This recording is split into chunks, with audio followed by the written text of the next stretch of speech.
Si je devais résumer en un mot notre situation, on est mal barré d'une certaine manière. C'est tout du moins ce que l'on entend en permanence, c'est la crise. Alors bon, pour moi qui suis au lycée, qui vais pas tarder à atteindre les études supérieures, c'est non, ces études-là c'est bouché, il n'y a plus de travail, il y a le chômage par-ci, il y a le chômage par-là. Au bout d'un moment, on finit par comprendre qu'il y a intérêt de faire des choix. Certaines études nécessitent de l'argent que tout le monde n'a pas. Je trouve qu'il y a un problème avec l'éducation, justement. On se cherche en étant jeune.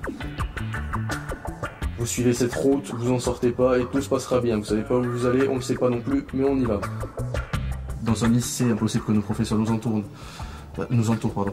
On est les 37 dans sa classe ou 36, c'est impossible pour un professeur qui a un cours de 1 ou 2 heures de prendre chaque personne pas à pas et de lui expliquer les choses de la vie. C'est aux parents de le faire et d'une certaine manière, ils ne le font pas.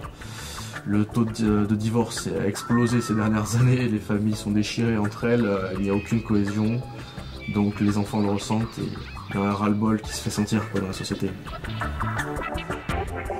On s'est tourné vers un égocentrisme qui devient de plus en plus récurrent.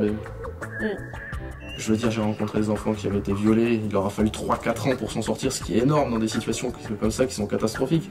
Des enfants battus qui s'en sont jamais sortis avant leurs 18 ans et des enfants persécutés mentalement avec de véritables problèmes. Il a fallu avoir des prises en charge psychologiques et avec des policiers qui vous regardent et qui vous font « Ah bah désolé, mais il n'y a pas de preuve, au revoir ». Il y a une très grande violence qui se met en place également. En fait, on a l'impression d'être une époque charnière. On a l'impression que notre ordre mondial va s'effondrer d'une certaine manière, mais qu'on est tombé au mauvais moment.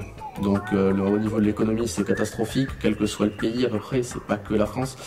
D'un point de vue des guerres c'est horrible, ne serait-ce qu'avec les guerres en Afrique et avec tout le reste du terrorisme que je rentre dans la catégorie guerre dans le monde, auquel cas on n'y échappe absolument pas. Surtout à Toulouse avec Mohamed Merah dernièrement, ça l'a bien prouvé. Le pays va mal, on n'a qu'une envie, c'est de le quitter. Le nombre de personnes qui aimeraient s'exiler de la France est impressionnant alors qu'on est un pays qui est intéressant, je veux dire. Il n'y a qu'à voir le nombre de personnes qui veulent venir y vivre pour échapper à des misères extrêmes ou à des guerres. Nous on n'a qu'une envie, c'est de le quitter. Mais en France, on a tout un tas de possibilités sans pouvoir les atteindre. C'est comme un petit peu un trésor qui aurait derrière des grilles, on n'a pas le droit d'y toucher, mais il est là.